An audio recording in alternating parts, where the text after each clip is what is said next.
Welcome to Pallavi TV. తెలంగాణలో Congress party అధికారం చేపట్టి 10 నెలలు దాటింది, దాదాపు ఏడాది కావస్తుంది. సో ఈ ఏడాది కాలంలో కాంగ్రెస్ పార్టీ ఇచ్చిన హామీలు నెరవేర్చిందా, నిజంగా ప్రజల మన్ననను పొందిందా లేదా?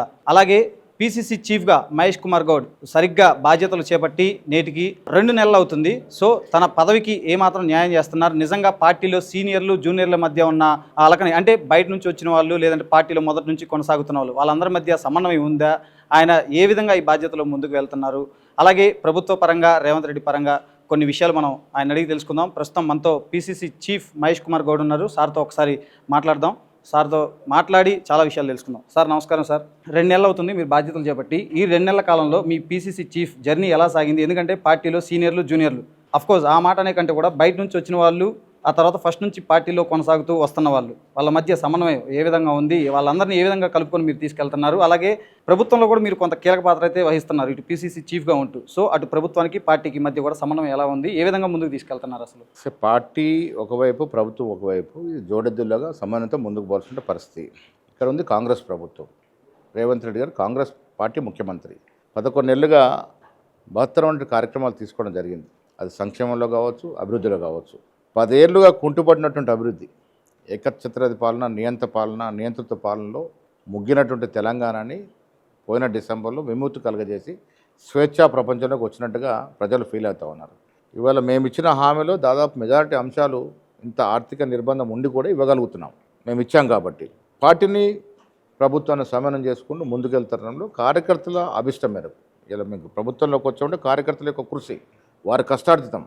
సో వారిని కూడా కలుపుకొని పోతూ ప్రభుత్వం రాగానే కొన్ని చైర్మన్లు వేయడం జరిగింది. ఇవాళ అగ్రికల్చర్ మార్కెట్ కమిటీలో వారికి స్థానాలు ఇస్తూ ఉన్నాం, ఇందిరమ్మ కమిటీలో స్థానాలు ఇస్తున్నాం, రాబోయే కొన్ని కార్పొరేషన్లు వేసే పరిస్థితులు ఉన్నాం. ఇవన్నీ చేసుకుంటూ అల్టిమేట్గా ప్రజలు ఏదైతే కోరుకున్నారో, ఏదైతే కోరుకొని మాకు అధికారం కట్టబెట్టినారో ఆ దశగా అడుగులు పడతా ఉన్నాయి. 11 నెలలలో కేసీఆర్ గారు 10 ఏళ్లలో చేయలేనటువంటి కార్యక్రమాలు కూడా మేము చేసి చూపిస్తూ ఉన్నాం. మనం తెలంగాణ కోరుకుంది ఉద్యోగాల కోసం. 10 ఏళ్లలో 50,000 ఉద్యోగాలు ఇచ్చారు. 10 ఏళ్లలో మేము 11 నెలల్లో 50,000 ఉద్యోగాలు ఇచ్చాం. ఇది మాకు వారికి ఉన్న వ్యత్యాసం. నెలకి సగటున 5,000 ఉద్యోగాలు మేమిస్తే సంవత్సరానికి సగటు 5,000 ఉద్యోగాలు వాళ్ళు ఇచ్చారు. సో ఇది తేడా. అభివృద్ధి విషయంలో కూడా పెట్టకూడని చోట డబ్బులు పెట్టినారు, వృధాగా డబ్బులు వ్యర్థం చేసినారు. కాళేశ్వరం లాంటి వయబుల్ కాని ప్రాజెక్టు కట్టి లక్షల కోట్లు దాంట్లో కుమ్మరిచ్చినారు, కమిషన్ రూపాయల డబ్బులు తీసుకున్నారు. సో ఈ రకంగా రకరకాల శుతిలేని సంసారం నడిపి ఈ రాష్ట్రాన్ని 8.5 లక్షల కోట్ల అప్పులో కూర్చోబెట్టినారు. సో వీళ్ళ ఆ భారం అంతా కూడా ఇలా తెలంగాణ ప్రజల మీద పడతా ఉంది. ప్రతి నెల వడ్డీ అండ్ ఇన్స్టాల్మెంట్ కూడా 10,000 కోట్లు కడతా ఉన్నాం మనం. అప్పులన్నీ కూడా మనకు భారమే కూర్చున్నాయి. ఇంత ఆర్థిక నిర్బంధం ఉండి కూడా మనం ఇచ్చిన వాగ్దానం ఫ్రీ బస్సు ఇవ్వగలుగుతున్నాం, ఉచితంగా 200 యూనిట్ వరకు కరెంట్ ఇవ్వగలుగుతున్నాం, 700 రూపాయలు అదనంగా కట్టి 500కి సిలిండర్ ఇవ్వగలుగుతున్నాం, 10 లక్షల మేరకు ఇన్సూరెన్స్ను పెంచగలిగినాము. దీంతోపాటు అభివృద్ధిలో వైద్య విద్యాన్ని ప్రత్యేకంగా గుర్తింపించి కార్యక్రమాలు చేపడుతూ ఉన్నాం. విద్యాపరంగా యావత్ దేశంలో ఒక రోల్ మోడల్ కావాలని యంగ్ ఇండియా ఇంటిగ్రేటెడ్ స్కూల్స్ అని ఒక్కొక్క కాలేజీ మీద 120 కోట్లు పెట్టి దాదాపు 30 కాలేజీలు ఇవ్వడం జరిగింది. ఇంకా కొన్ని కాలేజీలు ఇవ్వబోతూ ఉన్నాం. వైద్యపరంగా ఆసుపత్రులు, ప్రైవేట్ ఆసుపత్రులకు ఆన్ పార్ విత్ ప్రైవేట్ హాస్పిటల్కు దానికి అనుగుణంగా తీసుకెళ్ళబోతూ ఉన్నాం. సో ఇవన్నీ కూడా ఎడ్యుకేషన్ అండ్ హెల్త్ మొత్తం అంటడిగిపోయింది 10 ఏళ్ల కాలంలో. దాన్ని ఇప్పుడు లేపే ప్రయత్నం చేస్తూ ఉన్నాము. సంక్షేమం ఇవ్వగలుగుతున్నాం. రైతులకి రైతు భరోసాతో పాటు రుణమాఫీ వాళ్ళు 10 ఏళ్లలో 17,000 కోట్లు ఇస్తే మనం 9 మాసాల్లో 18,000 కోట్లు ఇచ్చాం. సో మనకు చిత్తశుద్ధి ఉంది రైతుల పట్ల. ఈ కార్యక్రమానికి సజావుగా పోతుంది. 11 నెలల పాలన చాలా సంతృప్తిగా ప్రజలు ఒప్పుకునే విధంగా ముందుకు పోతా ఉంది. సార్ మీరు ఒక మారుమూల గ్రామం నుంచి, ఒక చిన్న స్థాయి కార్యకర్త నుంచి ఒక పీసీసీ చీఫ్గా ఎదిగారు. నిజంగా మీరు ఎదిగిన తీరు మాత్రం నిజంగా చాలామందికి ఆదర్శం. అయితే మీ పట్ల చాలామందికి గౌరవం ఉంటుంది. కానీ అంటే ఒక రాజకీయ నాయకుడిగా మీరు మాట్లాడితే పెద్దగా బయట ప్రతిపక్షాలు కానీ లేకపోతే ఎవరు కూడా పెద్ద పట్టించుకోరు, పెద్దగా కౌంటర్లు కూడా ఎవరు, అంటే జనాల్లో కూడా అదే భావన ఉంది. పీసీసీ చీఫ్ మహేష్ కుమార్ కూడా మాట్లాడితే ఏముంది అన్నట్లు లైట్ తీసుకుంటారు. ఎందుకు సార్ అలా? మంచిదే, మనకు నష్టం ఏముంది? మన పని మనం చేసుకుంటూ పోతాం. ఎదుటి గురించి ఆలోచించే అవసరమే లేదు కదా. మనము ఎందుకు మన గురించి పట్టుకోవడం, మనం అనవసరం విమర్శ చేయము, పద్ధతి ప్రకారం మాట్లాడతాము. దాంట్లో పస ఉంటేనే మాట్లాడతాము. ఏదో రోజేదో మాట్లాడాలి, మీడియా అటెన్షన్ రావాలనే కోరిక నాకు లేదు. మనం మాట్లాడే దాంట్లో అర్థం ఉండాలి, పర్థం ఉండాలి, దాంట్లో కొంత సబ్జెక్ట్ ఉండాలి, అయితేనే మనం మాట్లాడతాము. ఎవడో స్పందిస్తాడు, ఎవరో స్పందించడం మనకు అనవసరం కదా. మన కార్యకర్తలు మనతో సంతృప్తిగా ఉన్నారా లేదా అనేది మనకు ముఖ్యం. మన ప్రభుత్వం చేస్తున్న కార్యక్రమాలు ప్రజలకు వెళ్తున్నాయా లేదా చూసే బాధ్యత మంది. అటు ఒకవైపు ప్రభుత్వం, ఒకవైపు పార్టీ, రెండు కూడా జోడెద్దులాగా ముందుకు పోవాలి. ఆ కార్యక్రమం మనం సంతృప్తిగా ఉన్నాం. సార్, జనరల్గా కాంగ్రెస్ పార్టీలో అంతర్గత ప్రజాస్వామ్యం ఎక్కువ అంటారు. అయితే తీన్మార్ మల్లన్న మీ పార్టీలోనే ఉన్నారు కదా సార్, ఎమ్మెల్సీ. ఆయన డైరెక్ట్గా మంత్రి పొంగులేటి శ్రీనివాసరెడ్డి మీదే మిర్యాలగూడలో ఒక సభలో ఆయన డైరెక్ట్గా వ్యాఖ్యలు చేశారు. అలాగే కొంతమంది నల్గొండకు సంబంధించి ఆ రెడ్డి కుటుంబాలు అని చెప్పి కూడా అన్నారు. మరి ఆయన మీద ఇప్పటివరకు చర్యలు లేవు. ఎందుకంటే గతంలో బక్కా జడ్సన్ కూడా రేవంత్ రెడ్డి మీద అంటే పార్టీ నుంచి సస్పెండ్ చేశారు. మరి ఇప్పుడు ఆయనకు ఒక న్యాయం, ఈయనకు ఒక న్యాయం అని చెప్పి కూడా తీర్మార్ మల్లన్నకు కూడా చెప్పాల్సిన పద్ధతిలో చెప్పడం జరిగింది. ఏ కులం వారు ఇంకో కులం వారిని విమర్శించే హక్కు లేదు. మన కులం కోసం మనం ఎంతైనా చేసుకోవచ్చు. తీర్మాన్ మల్లన్న బీసీల కోసం పోరాడుతుంటే హర్షిస్తాం, కానీ వేరే కులం గురించి మాట్లాడితే మనం హర్షించాం. అది పద్ధతి కాదని చెప్పడం కూడా జరిగింది. అయితే తీన్మార్ మల్లన్న వెనక, ఆయన చేసే వ్యాఖ్యల వెనక రేవంత్ రెడ్డి ఉన్నారు అంటున్నారు. ఎందుకు అంటే రేవంత్ రెడ్డికి పోటీగా సీఎంగా ఎవరు పోటీగా ఉన్నారు, నెక్స్ట్ పొంగులేటి కానీ లేదంటే నల్గొండ నుంచి ఉత్తమ్ కానీ కోమటిరెడ్డి కానీ, కేవలం వాళ్ళనే టార్గెట్ చేపిస్తున్నారు అని చెప్పి కూడా ఒక ఆరోపణలు అయితే ఉంది. అసలైన ఆరోపణలు. తీర్మాన్ మల్లన్న బీసీల కోసం ఆయన స్వేచ్ఛాతో మాట్లాడుతూ ఉన్నాడు. ఆ మాట్లాడే క్రమంలో వేరే కులాల గురించి మాట్లాడడం తప్పు అనే మాట మేము కూడా వారికి చెప్పడం జరిగింది. ఏ కులం వారిని ఇంకో కులం వారిని విమర్శించే హక్కు మనకు లేదు, మాట్లాడకూడదు. అన్ని కులాలు గౌరవించుకుంటే మన కులం ముందుకు పోతుంది. ఆ నమ్మే దాంట్లో మనం ముందుంటాము. సార్, అయితే కాంగ్రెస్ పార్టీ అంటేనే అది స్కామ్ రేస్ అని అంటూ ఉంటారు కదా. సో ఇప్పుడు మూసీ పేరుతో సరికొత్త స్కామ్కి తెరదీశారు అంటూ కూడా ప్రతిపక్షాలు అయితే ఆరోపిస్తున్నాయి. దాదాపు 1,50,000 కోట్ల స్కాము ఢిల్లీకి మూసీ మూటలో పంపించడానికి ఈ స్కామ్ అని అంటున్నారు. ఎందుకంటే రాష్ట్రంలో మీరు అధికారంలోకి వచ్చి దాదాపు ఏడాది కావస్తుంది. ఇప్పటివరకు ఒక్క మహాలక్ష్మి పథకాన్ని మినహాయిస్తే ఒక్క పథకం కూడా కంప్లీట్గా అమలవుతున్న పరిస్థితి అయితే లేదు. సో వీటన్నిటిని డైవర్ట్ చేసేందుకే ఈ మూసీ అనే దాన్ని తీసుకొచ్చారా? ఇందులో కూడా ప్రధానంగా సీఎం రేవంత్ రెడ్డి ప్రతిసారి ఎక్కడైనా మూసీ గురించి మాట్లాడుతున్నారు, కానీ మిగతా మంత్రులు కానీ ఎవరు పెద్దగా మాట్లాడిన దాఖలాలు కూడా లేవు. ఏంటి అసలు మూసీ వెనక ఉన్న మతలబ్ ఏంటి? మూసీకి 1,50,000 కోట్లని ఎవరు చెప్పారు? అది ఎవరు ఫిగర్ తీసుకొచ్చారు? సీఎం రేవంత్ రెడ్డి ఒకసారి అన్నారు కదా. ముఖ్యమంత్రి గారు అన్నది. ఇలా 4th సిటీ కడతా ఉన్నాం, ఒక 40-50,000 కోట్లు అవుతాయి. కొన్ని వేల ఎకరాల్లో కొత్త సిటీ కట్టి అన్ని అంగులతో, శాస్త్రసాంకేతిక అంగులతో ముందుకు పోవాలని, దానికో 40,000 కోట్లు అవుతాయి. RRR రింగ్ రోడ్ వస్తూ ఉంది, దానికో 40-50,000 కోట్లు అవుతాయి. మెట్రో ఎక్స్పాన్షన్ పోతే పరిపూర్ణం కావాలంటే ఒక 30-40,000 కోట్లు అవుతాయి. మూసీకి ఒక 25,000 కోట్లు అవుతాయి. ఇవన్నీ కలిపి 1,50,000 కోట్ల లెక్క చెప్పినాడు. ఇవన్నీ పక్కన పెట్టి 1,50,000 అని బట్టగాల్సి మీదేస్తే క్షణికాలం కొద్దిసేపు నమ్ముతారేమో, తర్వాత తెలిసిపోద్ది కదా వాస్తవం. మీరు చెప్పండి, మూసీ ప్రక్షాళన 1,50,000 కోట్లు ఎందుకు అవుతాయి? ఎవరు నవ్వుకుంటారు కదా. వాడేదో ఫిగర్ చెప్పినంత మాత్రం ఎవరో ఫిగర్ చెప్తే మనం దాన్ని పట్టించుకోవాల్సిన అవసరం ఉన్నది. అంటే బట్టగాల్సి మీదేస్తే ప్రజలు నమ్ముతారు అనుకుంటే అది వాళ్ళ అవివేకం నిదర్శనం. అది 1,50,000 కోట్లు దేనికైతే మూసీ ప్రక్షాళనకి? తలకాయ మెడ మీద ఏమంటారు, మొండె మీద తలగా ఉన్నట్టు మాట్లాడే పద్ధతి అనేది. 1,50,000 సమూలంగా అన్నీ కలిపి అవుతాయంటే ఇవన్నీ తీసేసి దానికి జతగట్టి వాళ్ళే ఫిగర్ ఎస్టాబ్లిష్ చేసుకొని, అసలు డిపిఆర్ అయిందా ఇంతవరకు? డిపిఆర్ కానప్పుడు ఈ ఫిగర్ ఎట్లా వస్తుంది? చదువుకున్నాడు, తెలివినోడు మాట్లాడితే అర్థం ఉండాలి కదా. ప్రజలు ఇవన్నీ గ్రహిస్తూ ఉన్నారు. కావాల్సుకొని క్రిమినల్ దిమాగ్తోని ఏదో బద్నాం చేయాలని చేస్తే ప్రజలు నమ్మే పరిస్థితులు లేవు. వాస్తవాలు బయటకు వస్తాయి కదా. సార్, మూసీ హైడ్రా పేరుతో పేద ప్రజల్ని ఇబ్బంది పెడుతున్నారు కాంగ్రెస్ ప్రభుత్వం అంటూ అన్నారు కదా. అసలు మూసీ పునరుజ్జీవం ఏంటి సార్? దాని ప్రధాన ఉద్దేశం ఏంటి అసలు? హైడ్రా, మూసీ హైదరాబాద్ సురక్షితం కోసం తీసుకొచ్చిన ప్రాజెక్టులు. హైడ్రా వల్ల ఒకే ఒక కుటుంబం, ఒక గుడిసె, ఒక ఇల్లు తొలగించడం జరిగింది.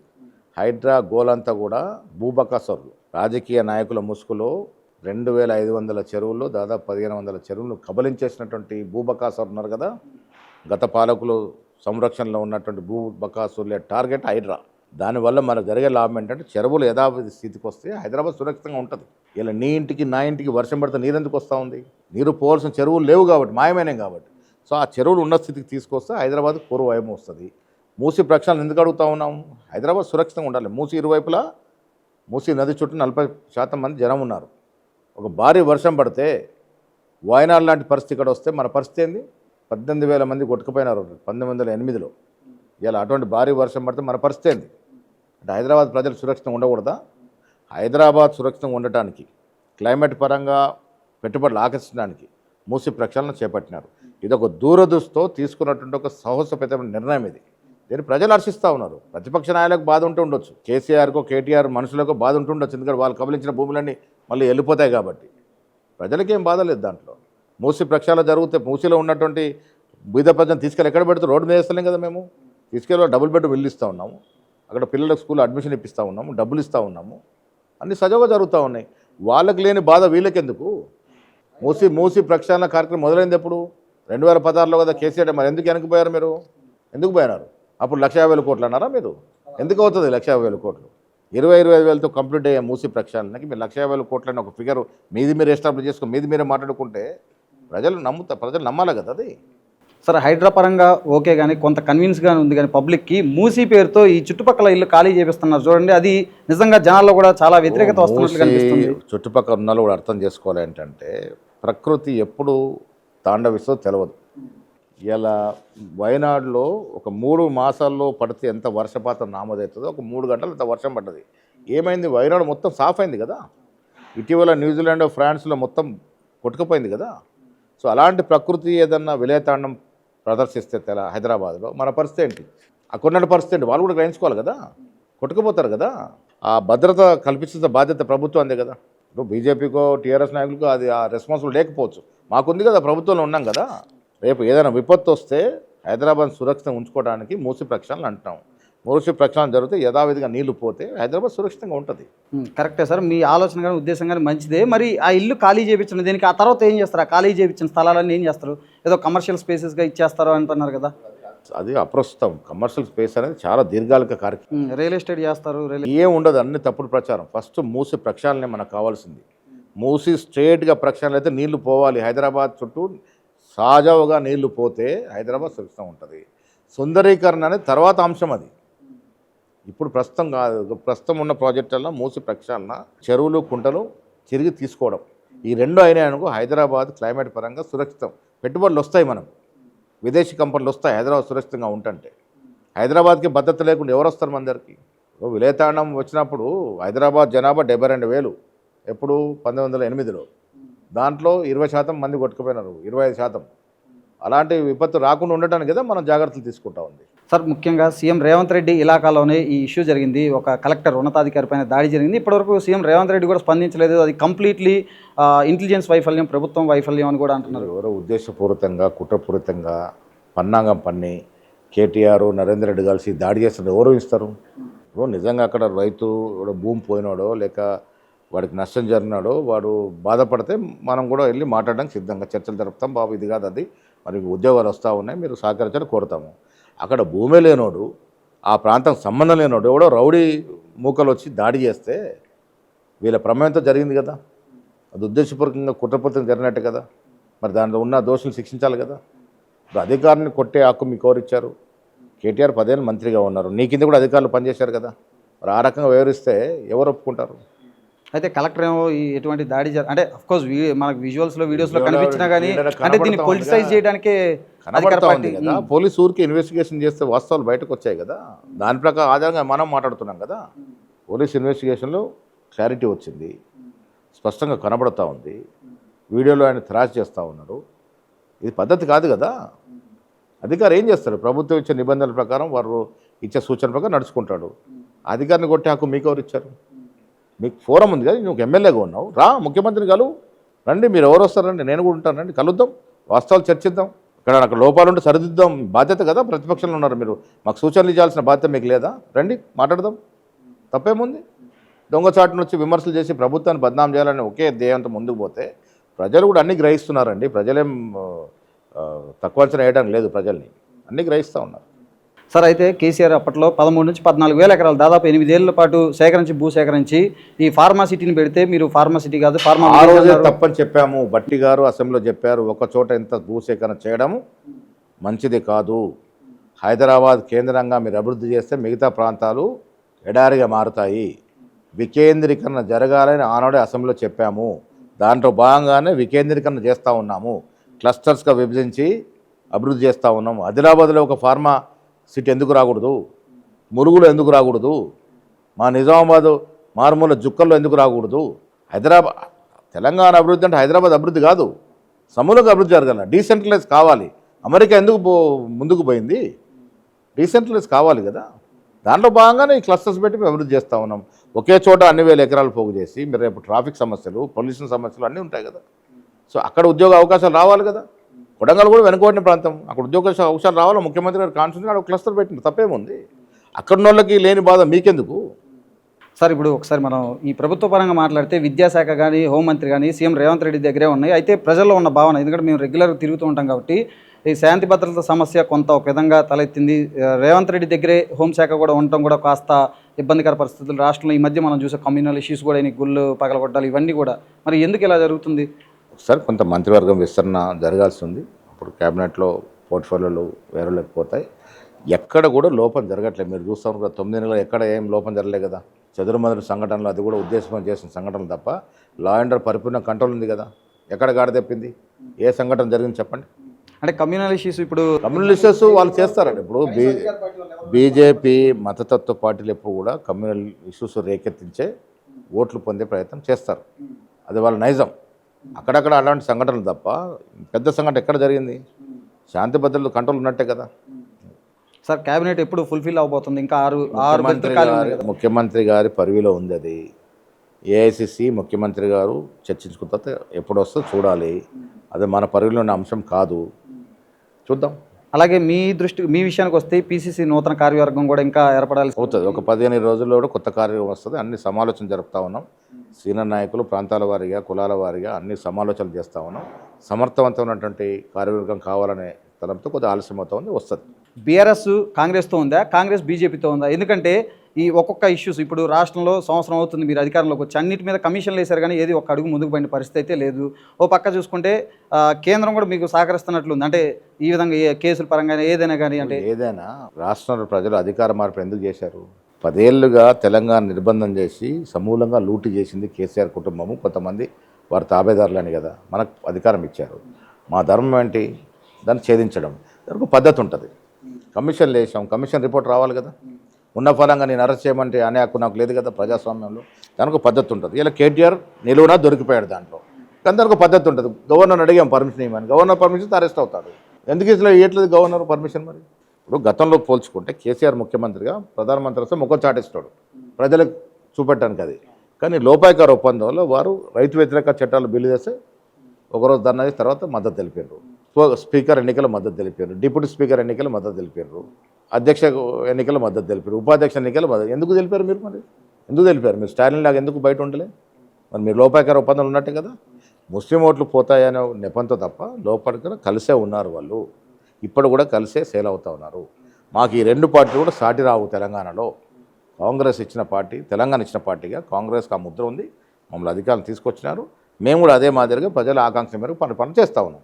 సార్ ప్రజాపాలన వేడుకలు అయితే చేపట్టబోతున్నారు. మీరు ఎక్కడెక్కడ పర్యటించబోతున్నారు? మూసి ప్రభావిత ప్రాంతాల్లో కూడా పర్యటిస్తారా? ఎందుకంటే మొన్న రేవంత్ రెడ్డి అక్కడ పర్యటించారు. కానీ మూసి ఎఫెక్టెడ్ ఏరియా అంటే ఎక్కడైతే ఇల్లు ఖాళీ చేస్తున్నారో అలాంటి ఏరియాలో మాత్రం ఇప్పటివరకు మీ పార్టీ వాళ్ళు ఎవరు వెళ్తారా? కాదు, మూసి పొడవు ఎంత? 100 కిలోమీటర్లు ఉంది, 150 దాకా ఉంది కదా. మూసి ఎక్కడ ప్రాబ్లం ఎక్కడ ఏంటంటే అంతలో వస్తుంది. మూసి పరివాహక ప్రాంతంలో కూడా వీళ్ళు అనుకున్నంత సీన్ లేదు. అక్కడ 70-80% మంది నిర్వాసితులు రెడీగా ఉన్నారు, పోతూ ఉన్నారు. వాళ్ళు కట్టకూడని చోట ప్లేస్ కట్టుకున్నారు. ప్రభుత్వం మానవతా దృక్పథంతో వారికి రిహాబిలిట్ చేస్తూ ఉంది. తీసి రోడ్ని వేయట్లే, మేము వారికి డబుల్ బెడ్రూమ్ ఇల్లు ఇస్తూ ఉన్నాము, డబ్బులు ఇస్తూ ఉన్నాము కొంత మేరకు. వాళ్ళ పిల్లలకి విద్యాపరంగా అవకాశాలు ఇస్తాం, అన్నీ సకాలంగా చేస్తూ ఉన్నాం కదా. వాళ్ళకు కూడా మంచిది కదా. రేపు మూసిలో ఏదైనా వానస కొట్టుకుపోయే ప్రమాదం ఉన్నందున వారు కూడా సురక్షిత ప్రాంతాలకు పోతే మంచిది కదా. ఇది ఒక మంచి కార్యక్రమం కదా. Thank you sir, thank you so much. మీ వాల్యుబుల్ టైం ఇచ్చారు. ఇది పిసిసి చీఫ్ మహేష్ కుమార్ గౌడ్తో special interview. Signing off, this is Manishankar.